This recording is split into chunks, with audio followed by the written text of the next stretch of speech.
ينهون عن المنكر وأولئك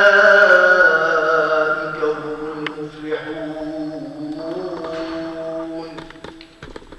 صدق الله العظيم.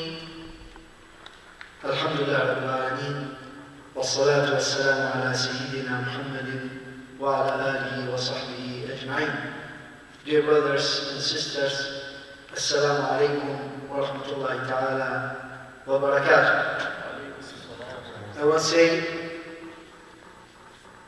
thank you, Brother Imran, for coming this evening and participate us and teach us about Islamophobia, understanding the New Zealand tragedy and how our community can respond. Actually, I appreciate your job. May Allah reward you. Jazakumullah khair, and welcome again in توسان. Thank you so much.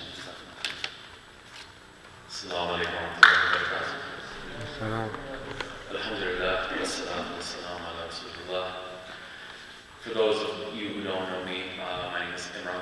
I'm the Executive Director of the Council on American Islamic Relations of Arizona.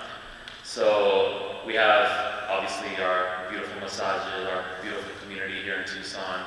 Jazakumullah khair for inviting us here. We have so many different institutions here in the state to serve the Muslim community. So CAIR is an organization that is here to protect your civil rights and advocate for the Muslim community in case you're not familiar, you know. And we have a younger crowd today, so I want to really just have an open discussion with you all. You know, this is not about having a sense of fear or being scared or anything like that, but you know, we want to have an open discussion as to what our brothers and sisters in New Zealand experienced over there.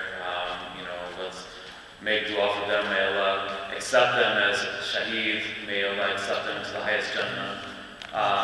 You know, may Allah ease the pain of their loved ones for what they're going through. I have heard some different shuyukh and imams who have talked about what they've seen over there, who have traveled over to New Zealand, like Sheikh Suleiman and some others who have spoken on some various podcasts, and what they saw over there was very jarring.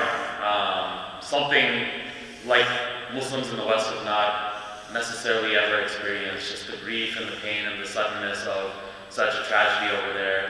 And so we want to, you know, make sure that we understand the grief that that community is going through, but also understand what are the driving forces behind the things that are driving hate in our society. But we're not necessarily victims in this case, so we don't want to necessarily be victims and things like that. We want to make sure that we have tools, we have an understanding of what's going on in society, so we can utilize our community strength to push back against hate, to fight it, whether it's happening in your school, whether it's happening at work, whether it's happening with our elected officials, or if there's any type of hate crimes in society. And we as an organization, from a CAIR perspective, are here to protect the community and stand up whenever any of you are affected by any type of bigotry or hate, or anybody that you know might be affected by that as well. So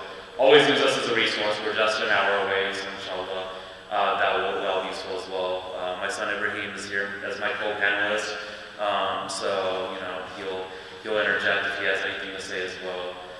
So what we want to talk about today is, so Tuba called me over to discuss Islamophobia. So I do this presentation quite a bit. This is my forte and my specialty in terms of my expertise and in advocacy. So I've done this presentation probably hundreds of times, but this has a new meaning, obviously, in the aftermath of such a violent act. And so I've added a little bit to it, but I want to lay some framework as to what these sort of contributing factors are to hate, and then we can open it up for discussion as well. So if you have questions, feel free to ask, or we can open it up for questions and answers at the end as well.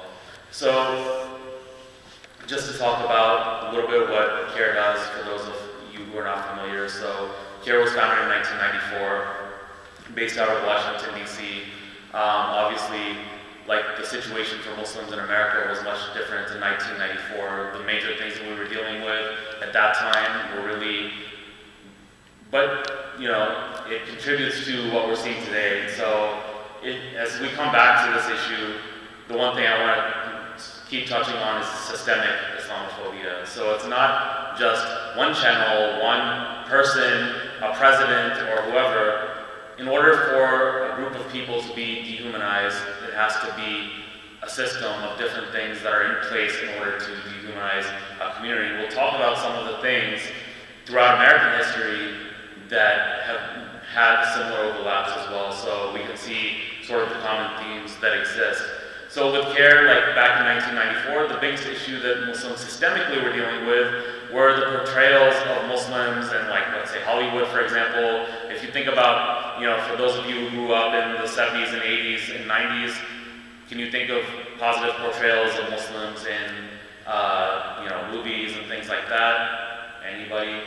Not really. Maybe Aladdin might be the closest thing, but very few positive portrayals of Muslims. You know, like they're sort of conditioning society to view Muslims through a lens of one specific type of person. You know, in the 80s, Iran was sort of viewed as being like adversarial to the United States. So you'll see a lot of movies about Iranians being, you know, like pumping their fists in the streets and screaming and so on and so forth. Always sort of patriarchal, dominating figures, kidnappers, things like that. Movies like Not Without My Daughter and things like that were really popular during that time. So like, CAIR came along in 1994 to challenge these stereotypes. You know, we were very big during that time. Chapters throughout the entire U.S. Now, you know, CAIR AZ had opened in 2002, and basically, you know, so the Arizona chapter's been around for about 16, 17 years. It's been up and down throughout time. Alhamdulillah, since I joined in 2011, we've really been able to revive the chapter. We have 3 staff. We've just brought on a new attorney who will be starting after Ramadan. So if there's ever any issues that will be, you know, that need legal help within your community here, we're here to help you as well. And our primary goal is to be leading advocates for justice and mutual understanding. So let's talk about the history of the U.S., because when we talk about the Islamophobia and hate as a whole, you can't really talk about it unless you understand the history of the United States. We talk about, when we say the Pledge of Allegiance, we talk about liberty and justice for all, and that's something that I think our country aspires to, is that, you know, there's going to be equality and justice for everybody. But as we look back throughout our history, there's times throughout our history where our country has not been fair to everybody, has not treated everybody equally, and this has been a sort of recurring theme. So you see these sort of flyers that exist from the 1800s, you know, and this was from 1882 until 1943. How many people have ever heard of the Chinese Exclusion Act? We have a few hands over here. So in the era of, you know, Trump and the executive order and the so-called travel ban or Muslim ban, this is not something that is new to this country, but look at what happened here. So in 1882, you have Chinese Americans who were one of the largest and fastest growing minorities. You have a lot of manual labor, like the railroads and things like that were being built in the 1800s. And so what happened? People who were in influential positions, who were in positions of power, they said, these people are taking our jobs, they're coming to our country, they're not the same culture as us, they eat different food, they speak a different language, they have different morals than us. So in order to cater to this growing prejudice and bigotry, they passed a law. They tried to pass it a few times leading up to 1882, but in 1882 they passed something called the Chinese Exclusion Act. And so during this time, Chinese people were prevented from coming to the United States and becoming citizens of this country. They were forbidden from traveling to this country. They also banned other Asian nations. But like look at how long this was on the books for. This was on the books in our country until 1943. 61 years that Chinese people were banned from resettling in this country. So you see that this recurring theme throughout history is that this process of dehumanization, where you see this caricature, they draw an exaggerated picture of somebody who's perceived as being Chinese with exaggerated features. They draw them as an octopus. I don't know if you can see the graphic up close, but all of these tentacles of the octopus are all the caricatures that people in society had of this group of people during that time. It says opium, so they're drug dealers, you know, immorality, they're not immoral, they don't have the same value system and religion as us, bribery, they're corrupt. So what do you think is going to happen in society as an individual when you're walking and you walk into a store and you see a sign like this? That is a process of dehumanization. These people shouldn't come here, they're taking our jobs, you know? You see this in modern day society as well? Are you seeing sort of a repeat of this type of rhetoric as well? So this is something that minority groups throughout the history of this country have had to unfortunately deal with. This stayed on the books until 1943, when China actually became a US ally. Because why? We got into World War II, and so then the Chinese Exclusion Act basically ended at that time, but this is when, and we're sitting here in Arizona, this is when the internment of Japanese Americans happened. And this is extremely troubling because these were US citizens. These were people who were by and large born here, who had citizenship rights, but this is the aftermath of Pearl Harbor, where 2,000 US servicemen were killed in Hawaii, and this process of we're at war, this demonization started to creep in again. These people are not loyal to our country, they're loyal to the Japanese emperor. So what happened? 110,000 Japanese were interned in the United States from 1942 to 1946. People with as little as 1/16 Japanese blood were interned as well. Mostly citizens, you know, and this is recent US history, by the way. There's people who are sitting in Congress right now who were born in internment camps, people who whose families were interned. So this is not something that is that far gone from our history. And so we went from dehumanizing one group of people, the Chinese, now we've moved on to the Japanese. And so read some of these signs here. It's, you know, this is a white man's neighborhood, and this is a derogatory term for what they use for Japanese people. And so this is, alhamdulillah, in Islam, we obviously don't have a concept of racism within our belief system, but this is also within human nature to exclude and to get into tribes and tribalism and jingoism and, you know, excluding the one group that is not like you, unfortunately. And we see this as a recurring theme no matter what country you go to. You can be even from the same tribe, but let's say you're from just one different group of the tribe, you see like this level of jingoism exists. And this goes back to the time even of the Prophet ﷺ as well. I mean, you had this tribalism and exclusionary you know, behavior even within the Quraysh as well. So you just see this is sort of a recurrence of human behavior. And when humans get together with this type of rhetoric, bad things can happen, like 100,000 people being interned within our society. So, like I mentioned earlier, Islamophobia is not new. I mean, Islamophobia goes back to the time of the Sahaba and the Prophet ﷺ. Like, you know, if you really look throughout Islamic history, the first Muslim ban was, you know, in the time of Mecca. After people started accepting Islam, they started saying that Muslims couldn't pray out in public. You know, you had to stay, you know, they started hearing like Abu Bakr radiallahu anh praying and, you know, praying loudly and crying during his prayer, and he was out in his courtyard, and they said, okay, you can be a Muslim, but we need you to pray inside your home. And then they kept just squeezing him more and more, like, okay, you can't even pray like in your courtyard anymore. Now you need to be inside and you can't pray out loud. So all this type of stuff, these type of biases that have always targeted Islam and Muslims is not new. You see some caricatures here that exist in how Muslims have been portrayed in Hollywood and movies, Not Without My Daughter. I mentioned this. So this guy whose beard they're pulling on, I think this is from a GQ profile. So this is actually a Muslim actor who's in Hollywood.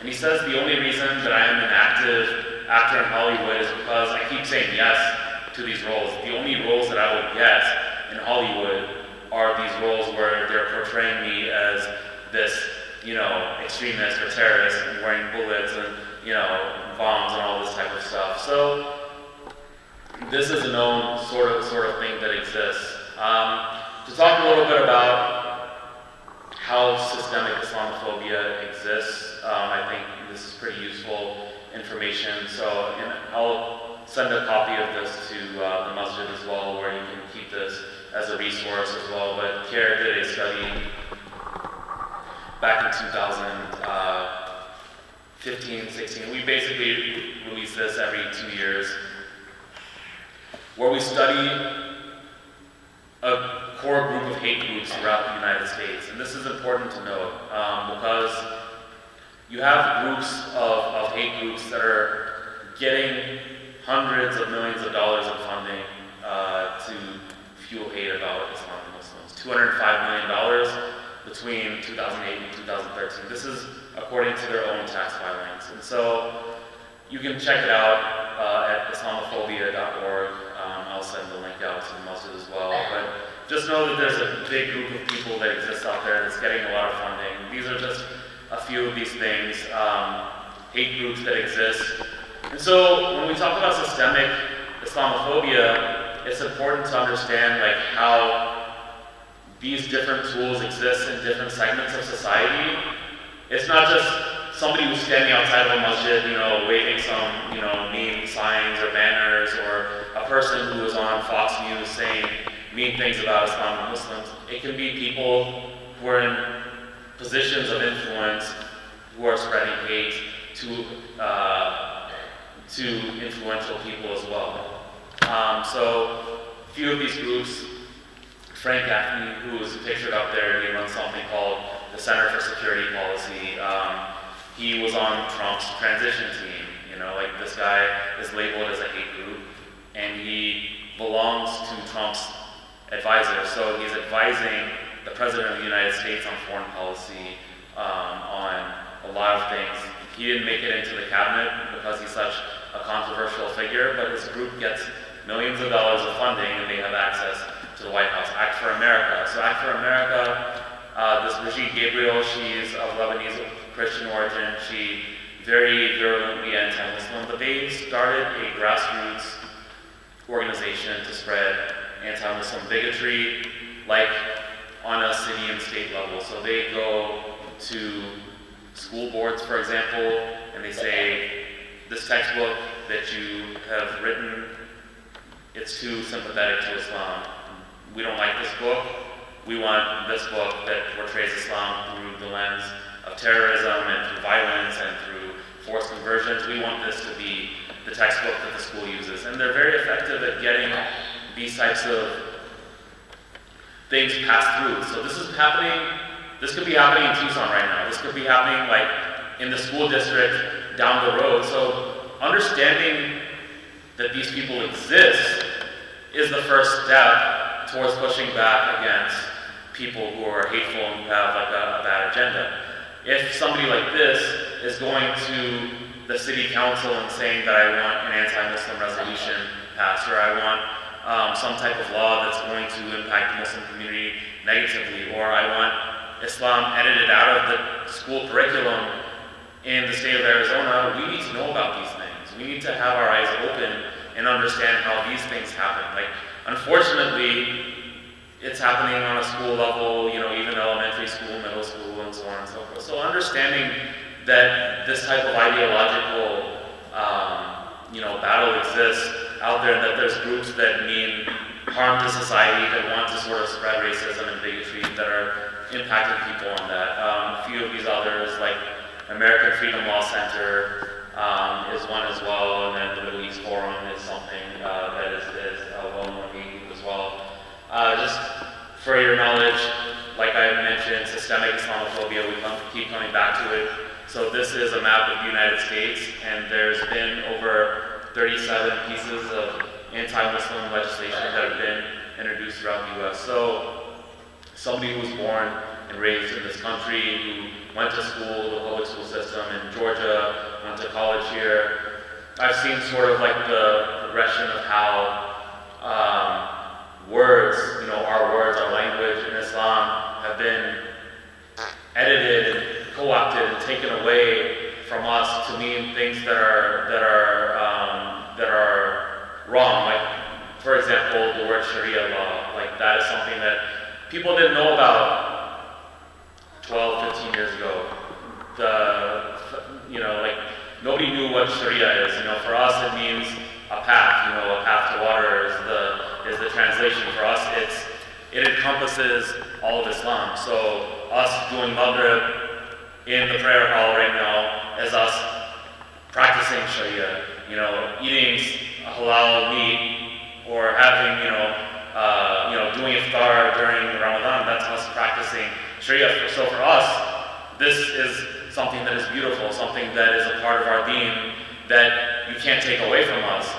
But now, these anti-Muslim hate groups have introduced this term, Sharia, as meaning something that means something totally different. This means that Islamic law is going to take over the United States. And this has started back right around the time that President Obama was elected. You'll see like systemic Islamophobia really started taking shape, and these hate groups started taking shape right around 2008. And they used Obama's identity that his father came from a Muslim background. Even though Obama always professed to be a Christian, they labeled him as a secret Muslim, and that he wanted to spread Sharia law, and that he was very sympathetic to Muslims. So starting in 2010, and you see the map here, you see all these states where they introduced these pieces of legislation. Obviously, as Americans, we're protected by what? The First Amendment of the Constitution. What does the First Amendment state? Any students in the crowd? Freedom of speech, freedom of religion, freedom of worship, freedom of assembly. So the Establishment Clause of the First Amendment of the Constitution protects our rights as Muslims to practice our faith, to be proud Muslims. Just to have an understanding, Islam is not something new to the United States. There have been Muslims who were brought against their will to this country since the 1600s. Up to 1/3 of the slaves that were brought here on slave ships were Muslims. So Islam is an inextricable part of American history. Even though a lot of these people are painting Muslims as being foreign, even though a lot of us come from immigrant backgrounds. My parents came here during the 1960s, some people came here in the 70s, 80s, and so on and so forth. And a big portion of the Muslim community comes from immigrant backgrounds, but 1/3 of the American Muslim population right now are Black American indigenous folks, and that is not talked about. Islam is always painted as being something that's foreign, that's an Arab or Desi sort of background, and that is something that's painted in that negative way. And so words like Sharia are meant to demonize Muslims. Words like jihad, even though that means striving for the sake of Allah subhanahu wa ta'ala, things along those lines, they try to take these words and co-opt them into meaning something that is negative, and they'll keep hammering that back into people's heads. So even in the state of Arizona in 2011, they introduced a law that said that we're going to make Sharia law illegal. Obviously, you can't do that because you're protected by the Constitution and the First Amendment, but really the goal of these pieces of legislation are not to pass these laws. Yes, they've passed in maybe 15, 20 states that look similar to Arizona, that lean rightward and so on and so forth. But really, the goal of these types of laws is to shift public perception about Islam and Muslims. It's about thinking differently about the way people think. Demonizing, like we show the Chinese Exclusion Act, the Japanese internment camps, and so on and so forth. And so, part of spreading that hate to accomplish certain goals is to demonize a certain culture. So they're not trying to necessarily, they can't enforce that law. You know, there was a law that was passed in Tennessee, or introduced in 2015 in Tennessee, that would have made Islam punishable by, practicing Islam punishable by up to 20 years in prison. Obviously, it was struck down by the federal court system because it's unconstitutional. But these people were successful in changing perceptions of Islam and Muslims. At the end, you can say something. He wants to say something to you all. So, just to, you know, not to get too negative here because we're going to talk about positive things as well, but like, just some of the things that have impacted Muslims on a public level. So, this is one of the ones that is the most nefarious, is this guy, John Wondolo, who is up there on the top right corner. This is an individual who was kicked out of the FBI. He was an agent with the FBI during the War on Terror years. He was, you know, committed a lot of different violations and unethical behavior. He was fired by the FBI. And so you saw that $255 million that was on that screen before, that people are getting paid this ton of money to be Islam experts, terrorism experts. So what did he do? He went out there and became a counter-terror expert. And he started saying, well, I work for the FBI, I'm going to come and train police departments about the threat that exists from your Muslim neighbors. So we need to have trainings at, let's say, the Tucson Police Department, the Scottsdale Police Department, and so on and so forth. Anybody that will pay him to come out there. He's based in Texas, but he's traveled, over the course of the past decade, he's traveled throughout the entire US. So, just a key example of this, the Maricopa County Attorney's Office, Phoenix is in Maricopa County, it's one of the most populous counties in the entire United States. They paid this man $70,000 of taxpayer money to come and train hundreds of police officers, prosecutors, and other people who are in positions of power. And he's telling them all types of false information about Islam and Muslims, like, you know, Muslims are allowed to lie in their religion, they can lie to your face, you know, mosques are terrorist training camps, and so on and so forth. Just silly, silly information, but institutions in our state have paid money for this guy to come and tell them this false information.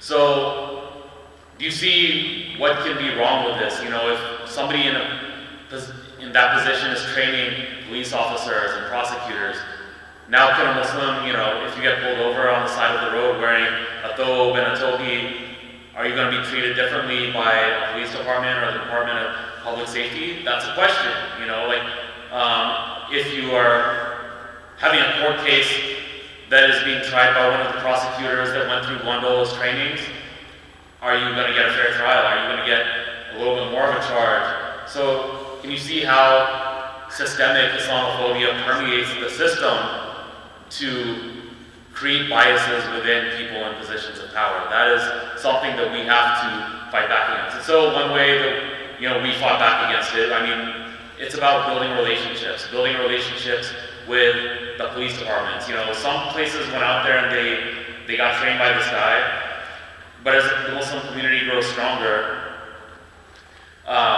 we, you know, call them out. You know, we have things like the Muslim Police Advisory Board in Arizona, where we meet with police officers on police departments on a quarterly basis, and we say that this guy should not have been brought here. This is harmful to our community. This can do harm to innocent people who are not suspected of a crime. And most of these police departments have discarded them. Phoenix PD, which is the 5th largest police force in America, they did not attend his training. They said, we will not attend this guy's training.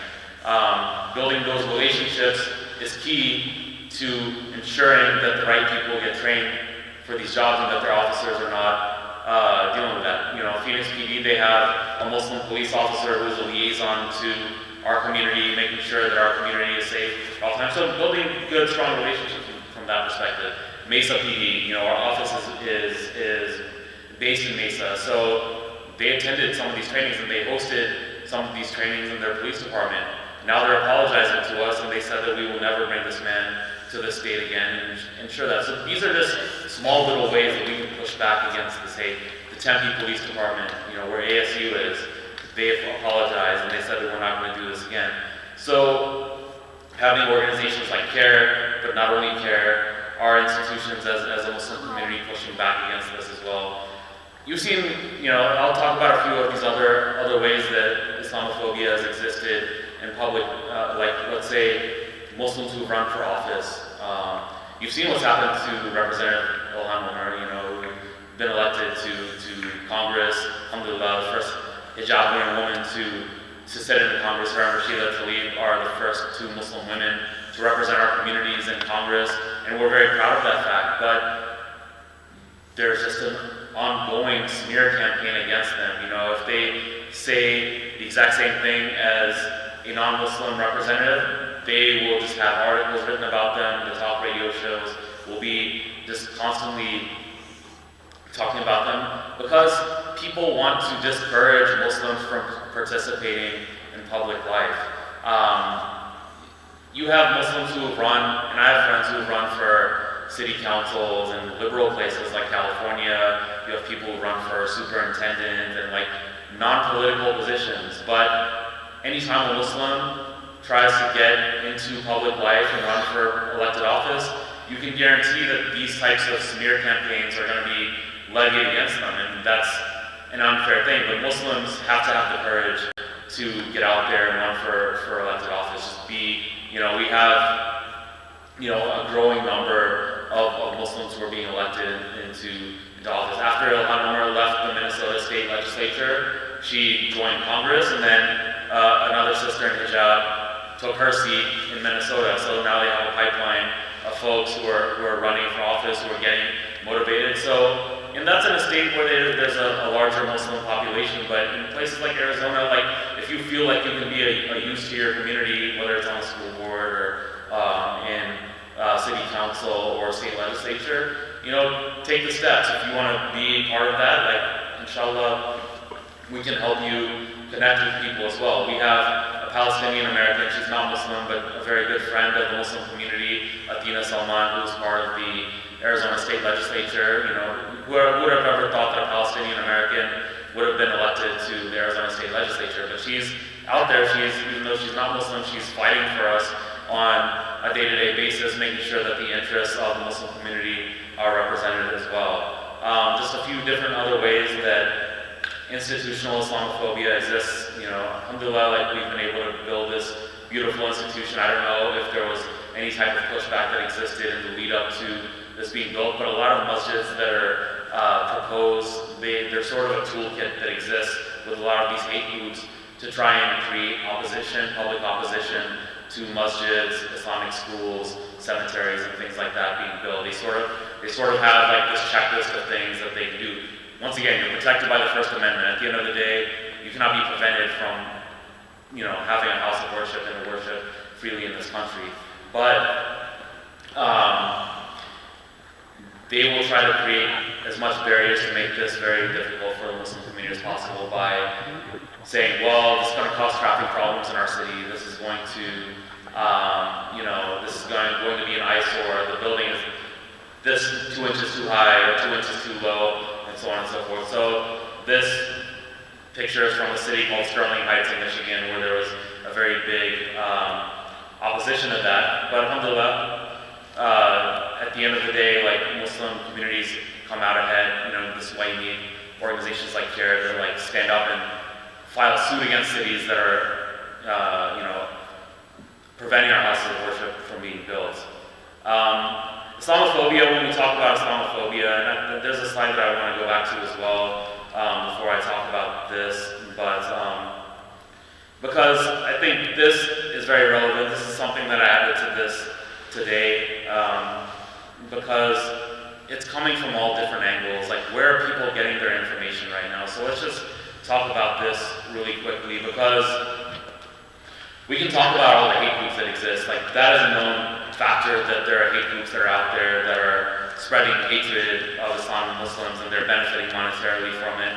But there are also different inputs. It's not just a right-wing thing. It's not just one side of the coin. So these are just a few different things, and I can send the slides your way as well. Obviously, one of the primary resources of where people are getting their hate right now is from this administration right now, where you have somebody who has openly said, I think Islam hates us, I want to ban Muslims from coming into this country, you know, the Trump administration hiring hate group leaders and so on and so forth.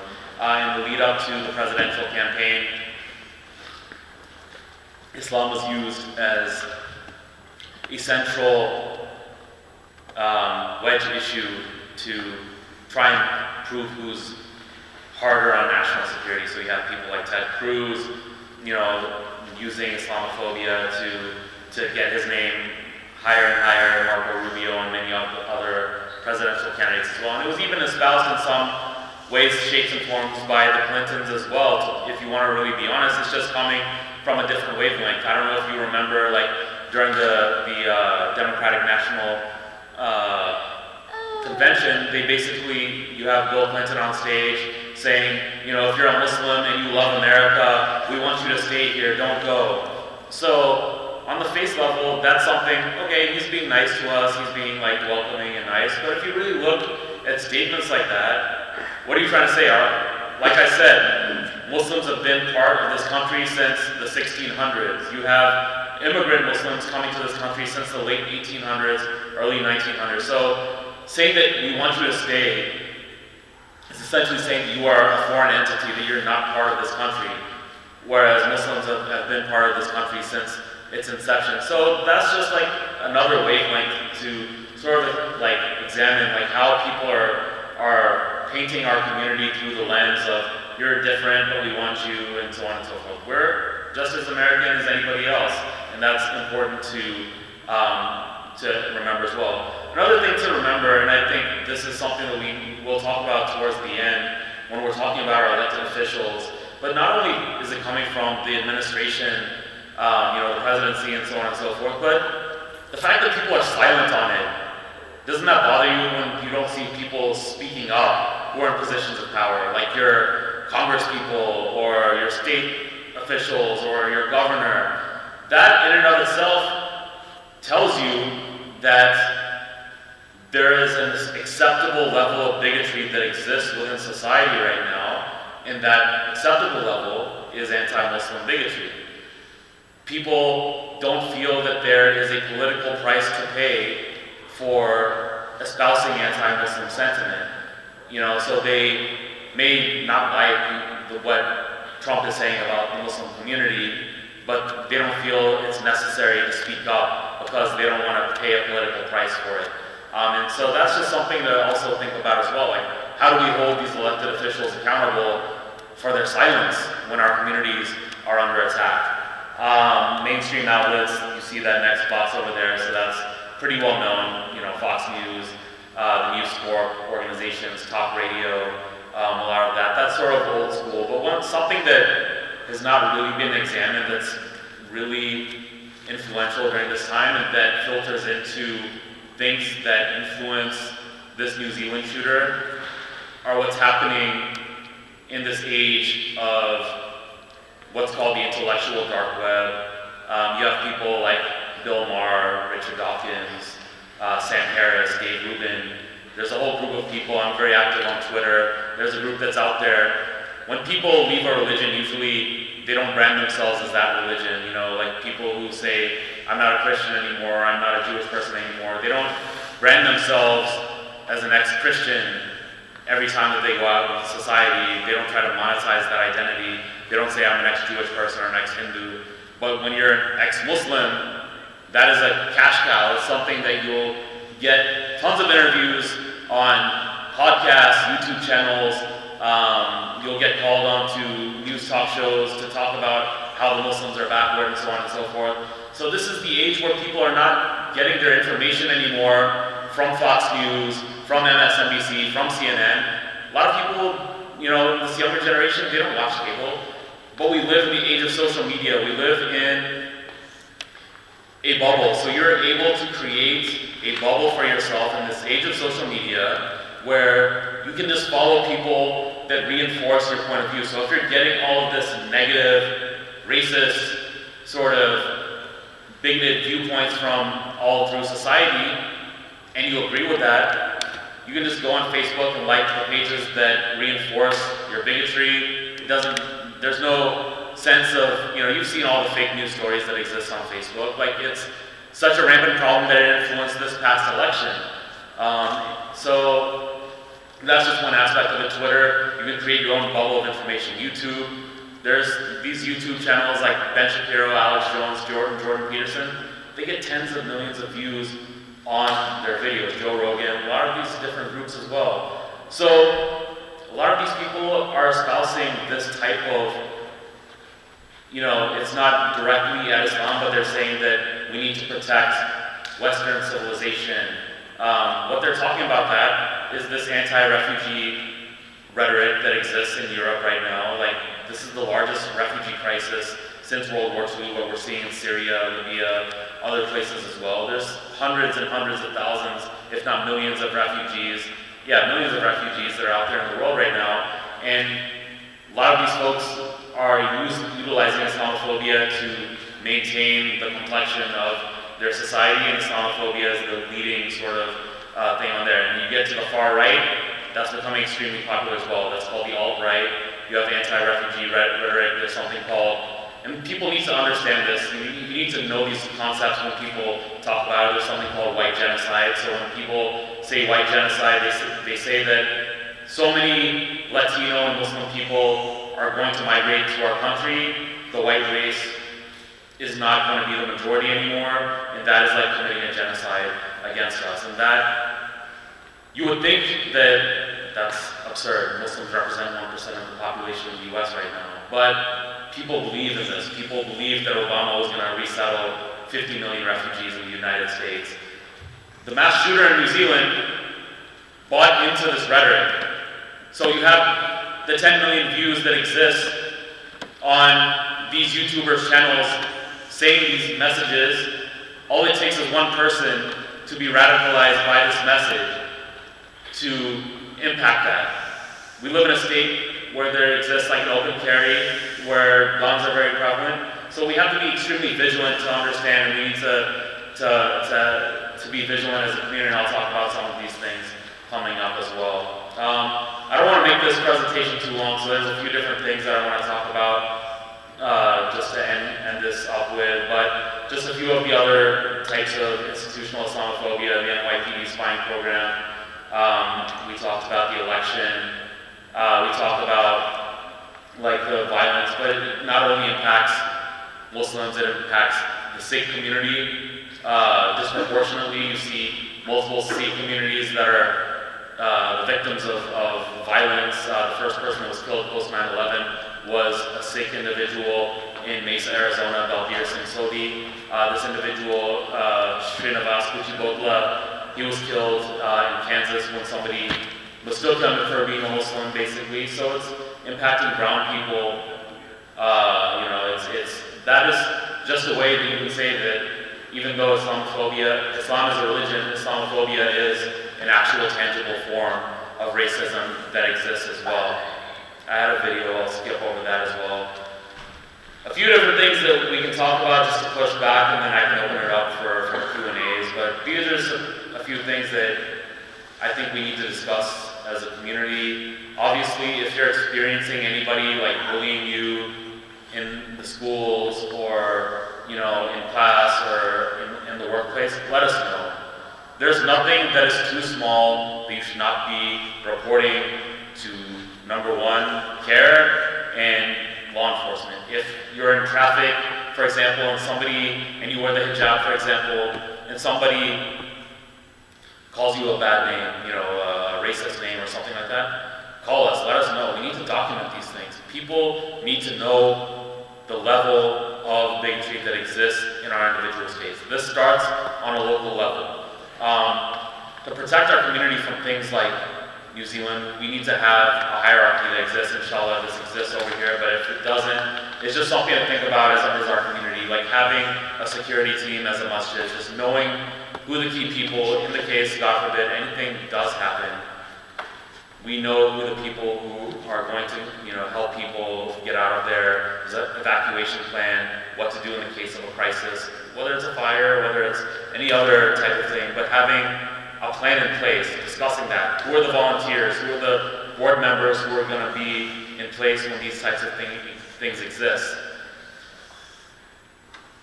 An honest thing that I would say is that our police departments were all reaching out to us after the New Zealand shooting and these acts of violence. And I know Tucson Police Department to be very proactive and nice, and they try to reach out to our communities. But realistically speaking, they can do additional patrols. The additional patrols will exist for a few months. Realistically speaking, the Tucson Police Department is not going to necessarily have time to allocate officers extra time to our masjids on a week-to-week basis. So we need to have a plan beyond that, whether it's funding extra security at our masjid. If we know that Jummah is the time when we have more people in the community at ICT, at MCCT, twice a week, maybe paying for additional armed police officers at $50 an hour, $60 an hour. And we have a community fund for security, just for peace of mind from our perspective. But if something, God forbid, happens, the guy in New Zealand, he targeted that masjid during the most populous time. He knew exactly what was happening as well. So we need to ensure that we have a backup security plan in place as well. There should be a community fund that funds security for all our masajids as well, and inshallah we can work on that. Next. Active shooter trainings, it's not something that we're proud of that we live in this era, but there are organizations, I have friends of mine who have worked for law enforcement who do active shooter trainings for masajid. Some actual law enforcement agencies will do this as well. It's just something good to know in the case that something happens. We want to make sure that we protect our communities as much as possible. I can connect the leadership of the masjid with these types of trainings as well, just to be safe. Not to scare people as well, but these are just resources to have as well. So these are some positive things that we've been doing in the past few weeks on a legislative level. So we had Muslim Capital Day this past Thursday in Phoenix. And one of the main things that I talked about with our elected officials over there, was the need to have enhanced hate crime laws in our state. We need to have mandatory reporting from our law enforcement agencies because anti-Muslim hate crimes are rising. They need to know this. You need to know your elected officials. You need to have that, understanding with them, that meeting with them when they're in district. You live in a certain district here, so when they're back in their district, when the legislature is over, you should invite them over here. Have that ongoing conversation. I talked to the senator from Tucson as well. One of the Senate minority leaders as well, and he's from Tucson, and he has the back of our community. Talking about these types of things, hey, we live in the state of Arizona where there is not a hate crime law in place. This is causing underreporting. This is causing police departments to not classify things as hate crimes. We need the Muslim community's concerns to be taken seriously, and they're receptive to that. So being part of our civic engagement efforts from a CAIR perspective, we'd like to see more people from the community involved with that as well. And then we were on Capitol Hill this past Monday and Tuesday as well for National Muslim Capital Day. So talking about ways to fight back against Islamophobia, we talk about these directives coming from the top of this administration, the Muslim ban and all this type of rhetoric. People need to know how this type of hate trickles down and impacts our communities, and talking to them on the level and having them understand that. And this can be done, this can be done whether you're in high school, whether you're in college. You see what happened in the aftermath of these mass shootings in Parkland. The March for Our Lives are a bunch of kids that are 16, 17 years old, so you're not too young to stand up for what you believe in. If you feel that your community is, not being represented properly, stand up and say, I want Islamophobia to be addressed amongst our elected officials. And we can, together, collectively, get lots of you know, things that are past that are going to benefit our community. Obviously, there are other things. Islamophobia can impact the community globally, like what you're seeing against the Rohingya and the Uyghurs in China as well, and we're advocating on that as well. But like keeping our elected officials educated on what Islamophobia is and how it impacts global Muslim communities as well. With that, I'll close that portion of the talk. I'll open it up to any questions. I don't know how much time we have left before I show. We have a question in the back there. For the Muslim people, when you live in Arizona, people are allowed to carry concealment or not concealment for self-defense, like a handgun or something. They already, for example, have shotgun, they go fishing and hunting. Would you recommend that? There's people talking about you need to defend yourself and be trained and go to the shooting range just in case. What is your position regarding this issue? I mean, I think it's, you know, I grew up in a family, we're from the, you know, wholesale jewelry business, so I grew up with guns in my household, you know, like because we needed them for protection when we were traveling. So obviously we have a Second Amendment right as Americans to, you know, own and carry weapons. We're here in the state of Arizona where there is an open carry situation, like which can be beneficial or not beneficial. I would say to people, if you are going to own a weapon for self-defense, you want to make sure that the members of you and the members of your household are properly trained on that. So responsible gun ownership, I don't think is a problem. Like, you have the right, but, and people, if you have a safety team, like I recommended a safety team. So from amongst the safety team, if you come to the assessment that somebody from amongst us should have these guns, then that's fine. This is a good discussion to have amongst the leadership as well. Other questions? Let me just make a comment on the where we are from this MCCT perspective. We did have a meeting with the police to look through the building and talk about our vulnerabilities, and we have gone through that process. We also have training scheduled this Monday night, active shooter training as a follow-up to that. Right. So those of you who are interested, you should be part of that. And that's all this is, you know, some people misunderstood what this means. They thought it was actual shooting experience, and that is not the case. This is what to do in case of a crisis or a problem that may, unforeseen situation that may evolve. Now back to the carrying a weapon in the masjid. At this point, MCCT position, official position is we do not condone it. We do not want to establish that as our base policy. Still, there's more discussion to be had. And anybody that wants to participate or discuss it, they're welcome to do that. Right. But it is not our preferred or stated policy at this point that we do not allow, or we would not want this to be, you know, just do as you please. Right. That is not. The Yeah. last piece is that you talk about active security. We have active security team on site. We have 3 people with, you know, in the uniform around the buildings during Jummah prayer. So we have made all those precautions and planning to make sure we have done all the appropriate things. But there's much more to be done. Right. Alhamdulillah. But having like, you know, undercover officials who know what to do in case if someone hide in secretly we don't know and say, well, you know, these are the key identifiers. If something happens, for example, in the office I work, we had panic party where if someone went, if I am working in my office and something went, so I know that there's fire, there's a cord, there's bread, there's this. So there's part of language. So in our security team, not only the firearm, which is important, but just also knowing as a general, you know, this code of language is very important.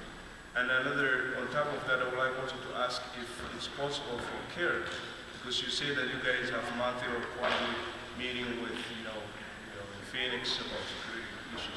If CAIR will expand that to why, our mosque representation, or maybe people identify, to be able to lead those, to be able to come to those meetings and be part of kind of Arizona and have that viewpoint here, and also building that kind of local and also national relationship. If you guys can do that, connect with the local office. You can talk about offline as well. Just like yeah.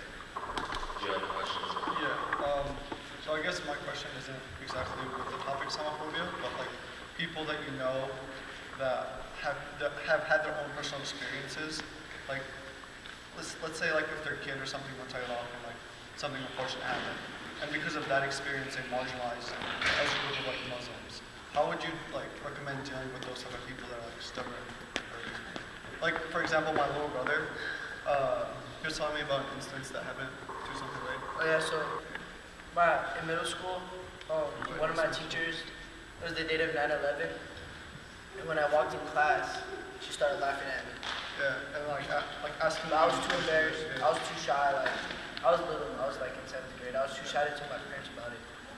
Yeah, I mean, it's obviously disturbing. So if you felt that you were being singled out or targeted in a case like this, obviously it's in the past. But I think the overarching message that I would send to, I'm sure you have siblings that might be younger, cousins, or friends that might be younger as well, or like if it ever happens in a school setting, don't feel as though something is too small to report to us, because, and it doesn't have to be something that's way out there in the open where you think you're going to be on the 12 o'clock news, like standing in front of your school, like my teacher did this to me, because a lot of people would feel that I don't want to be like out there in front of the cameras. I don't want people to know that this happened to me. So there's different ways of handling this based off of the situation.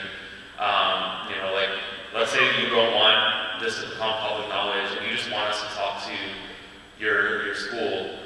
First we may encourage like your parents, like, hey, like let's set up a meeting with the teacher and the administration. Maybe this was like a misunderstanding. Like have that conversation first. If the school is not willing to meet with us or you all at that time, then we can send a letter to the school, like actual like writing, say, hey, this is something that happened to one of our community members in school. They felt like they were targeted in this situation. Maybe this requires some type of sensitivity training that exists that we can come and talk to the class or the school about. This is a real undercurrent that exists. People are being called, derogatory names, or they're being, marginalized in different ways that you're not used to seeing. It could just be the way you're being looked at. It could be the way that somebody's talking to you. They may call you something just in a way that is not, that is not flattering, that just otherizes you, that they're not doing to other people. So Islamophobia and all types of hate can go on different wavelengths. So don't feel like something is too small. You can take our information and just report it to us. Hey, this is something that happened in my school. I want you to be aware of. We'll talk to your parents or your family members, and we can reach out to the school. If the situation is not being resolved and they're just being really belligerent about it, and they're basically like, yeah, we have freedom of speech and we're going to say it, then obviously we're going to make it into a big deal. We can say like, hey, we need to expose what's happening. If there's a systemic issue that exists in a school where a group of Muslim students are being targeted, or not just Muslims, any other type of students, we can be on top of that. And it's important to know statistically as well, because we need to know what's happening amongst our Muslim students. There's a statistic that exists that Muslim students are twice as likely to be bullied than their peers. That's a serious subject. That can lead to a lot of psychological issues in our community. It can lead to depression, thoughts of suicide, lots of different negative things, and we cannot take these types of situations for granted. So our students need to know that there's a resource that's out there for them, that's willing to stand up for them in the case that something bad happens. I was wondering if you could talk about social norms. So why is it that if someone says a negative comment about a Muslim person, it's not kind of treated as bad, or like if someone goes on social media and makes comment about like a racist comment about a person of color or someone in like the LGBT community, there's this sort of like outrage from, I'll call it like the neutral mass, right? But it doesn't seem to be the case among Muslims, even though all these groups have been, you know, marginalized to some extent. Right, and that's part of the process of dehumanization. Like, you cannot target a community without first dehumanizing them. So once this is like all of these things that I talked about in the presentation: Hollywood, elected officials, you know, hate groups, systemic Islamophobia. If you put them all into a matrix, that is the entire mix of dehumanization that's being sent out there to the world. So then, if that's signaling to the public at large that this group is not, you know, they're not a protected class, I'm not going to lose any clout by targeting people. Like, look at elected officials, for example. Like, you have people like Representative Steve King, Louis Gohmert, and, you know, a lot of Trump officials as well appearing at hate group events. You have Representative Paul Gosar, who is a congressman from West Phoenix and a lot of rural Arizona as well, appearing at a free Tommy Robinson rally in the UK. He was paid to attend a hate rally in the United Kingdom to counter, you know, Islam essentially. And so why do these people not face repercussions? It happens on a high level and it happens on even like a low level as well. And so that's where we as a community have to stand up. Like, we cannot allow internalized oppression to take shape. Like, we may have an understanding that there's a double standard that exists in society on these things, but it's our job to make it as unacceptable to espouse Islamophobia as it is to espouse anti-Semitism, anti-Black racism, anti-Latino racism, and so on and so forth. So that's what we do. I mean, that's why we've got to be in the face of our elected officials. We got to call out people in the media. If somebody is saying something against the Muslim community and, like, you know, targeting us, we got to call it out. So it's a process, and it's getting there, but it's not there yet. I mean, one of the best litmus tests is what we're seeing in the story of Sister Umar, because even though she's being targeted from all sides and, like, by a lot of the media and things like that, she's standing extremely firm in the face of all of these attacks, and she's not backing down. She's saying, I'm saying what I'm saying on principle. These are the facts of the situation. I'm not going to change who I am for you. And that's really an admirable type quality. Like, I mean, she's somebody who's really changing the conversation in this country and highlighting to a lot of people that Islam, like, there isn't a clear double standard that exists, because in the aftermath of what she reportedly said a few weeks ago, which was labeled as anti-Semitic, which was not. It was a statement of facts targeting an actual organization, APAC. But, like, you have Republican and Democrat elected officials who have said far worse things, but they've not faced 1/1,000,000th of the backlash that she's gotten. And they've gotten a pass, but she's showing up in the media every single day in all these different articles. But she's still not backing down from all of this. So I think that is a really positive signal that we're heading in the right direction, but we've got to continue to hold people accountable for this. Yes, sir. So earlier you mentioned that, I forgot what her name was, but she like brings up to the school board which books that students should read or not. Like, that's largely concerning to me because kids are essentially the future. So, like, which group is, like, responsible, or, like, who's responsible for what kids are allowed to read in a classroom in the library setting? It's an ongoing thing. It's happening throughout the state of Arizona. It's happening in places like Texas and North Carolina, Georgia. I mean, generally speaking, Tucson in and of itself is going to be considered like a blue or liberal city that's going to be a little bit more erring on the side of diversity.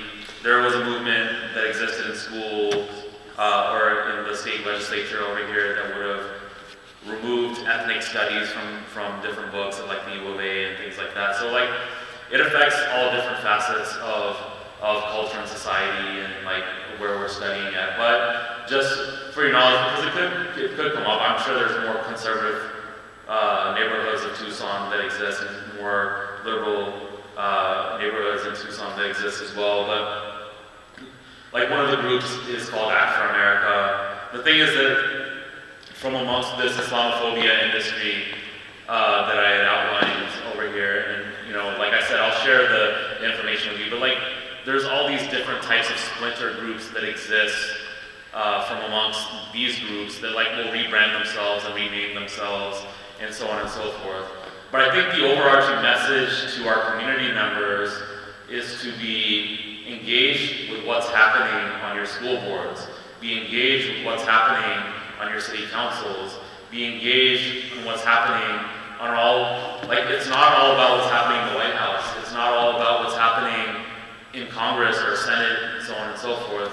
Most of politics and most of where this message is taking root is on a very grassroots level. So having an understanding of who your city council members are, I'm not asking you to vote a certain way or anything like that, but if there's somebody who has got a background, like do the research, you know, do the research. These people will probably tout the fact that, hey, I was part of, you know, the Eagle Forum or like some of these groups that are tied in. There's a whole web of these organizations that exist. So I encourage you to read all of these reports, but having an understanding as a citizen as to who is running for these different offices, what are, like, that is why education is so important in our state. Like, if you have certain elements in our state that want to change the facet of education and to sort of marginalize the voices of minorities in the state, those people should be nowhere near school boards. They should be nowhere near the Department of Education or the superintendent's office and so on and so forth. So we need to make sure that we're vetting people as they're getting into these offices, but also having an understanding, like having representatives from within our community, like know what the conversations are that are happening in these school board meetings. You know, it could be 50 people in a school board meeting that are in alignment with your views, but it could be that one person that is espousing this hateful message, but you won't know until you actually get out there and sort of attend these types of meetings. My son is moaning here in the front row, so obviously he's not being entertained. We have 9 minutes to the prayer. I want to take a couple of minutes to say something for announcements purposes. So whenever you're done, maybe about yeah, maybe one or two more questions. So,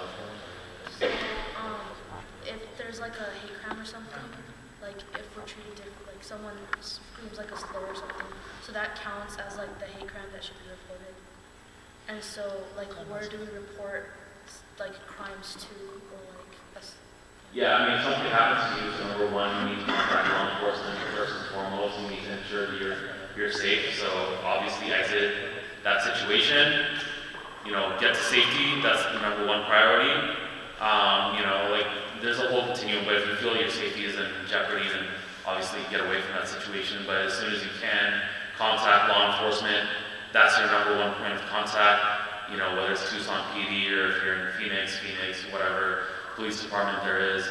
You know, based off of the circumstances of that situation, they'll escalate that situation to the FBI, and that will be reflected in the FBI's statistics and their investigation as to whether or not that constitutes a federal hate crime. But when you report that to the police, once you make that police report, they're going to have to go on and do their investigation. Also, just contact us, CAIR. You know, like you can go to our website, www.cair-az.org. We have an intake form there. You know, like if something happens in this local community, they all have my contact information. So we will be able to help as well. Sorry to interrupt. Do you mind if you just put this website again and phone number with name? Yeah, for sure.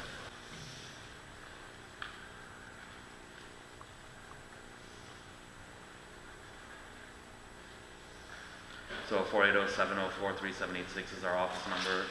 My email address is isadiki@cair.com. And your name, if you don't mind? Imran.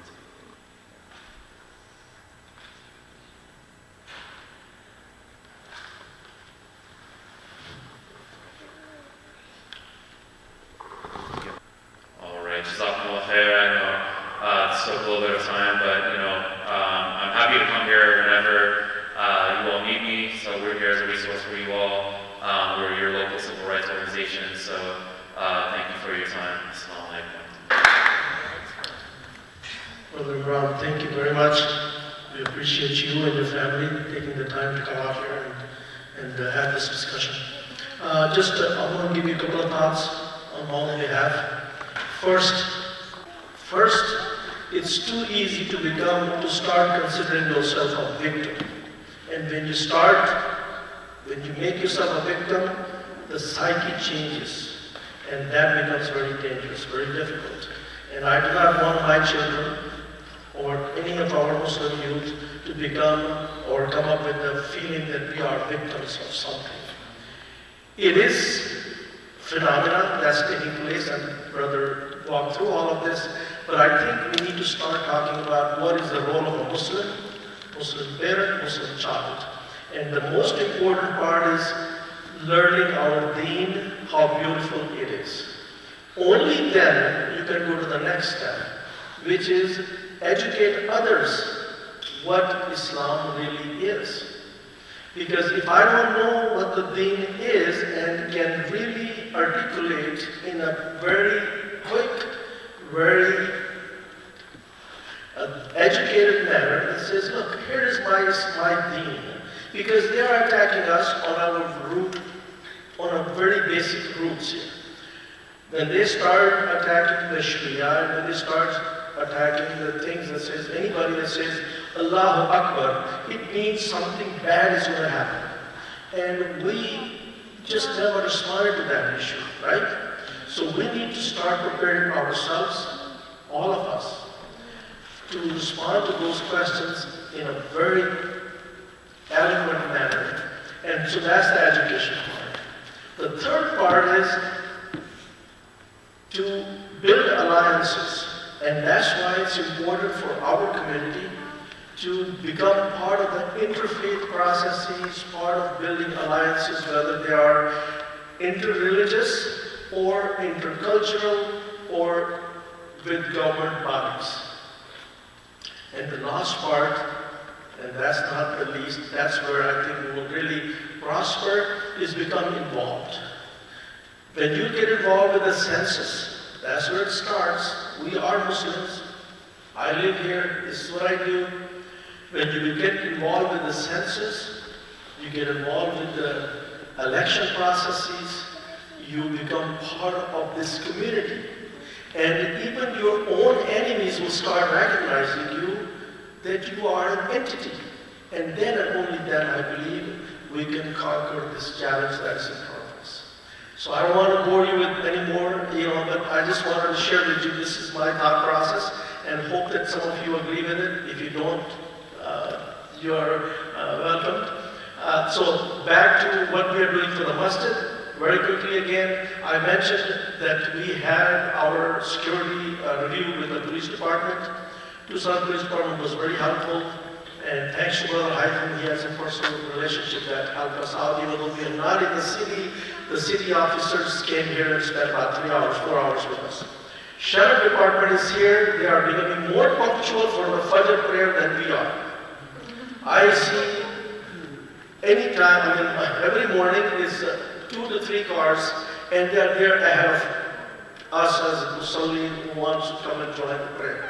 So, I just wanted to let you know that we are being, they're addressing the issue, and that's going to go on for some time. After that, of course, that's going to die away. Our responsibility is to make sure we do not close our eyes on the things around us. Within our masjid, if you see anything, obviously, some of the things that you got to be careful. If somebody leaves something at the door, don't try to touch it and pick it up. And if it looks suspicious, we have to, even when you are, especially if you are the first one walking into the masjid, please don't try to pick it up and try to analyze it. Let's just see if you can get some help. So, having said that, we're going to do all we can. We do have, and the question was raised, do we have a security team? Yes, we do. And one of the things we found out that it takes time to put the processes together, including the building evacuation and what to do and what not to do. So we're taking steps here in the right direction. inshallah, we'll make progress and I'll keep you informed. Now, we made a commitment on Monday. The only reason that the sheriff department is going to have this active shooting training, they said, promise us that you'll have 30 people in audience. So I was trying to count the number of people here, and I think that we need to have a few more. I want every one of you to be here that day, that's Monday night, inshallah. At the same time, come for Maghrib, have this discussion, and then pray Isha with us, and that makes a very blessed evening. So anyway, please bring some more people here so we meet our commitment. Jazakumullah khairan. جزاكم الله خير. بارك الله فيكم.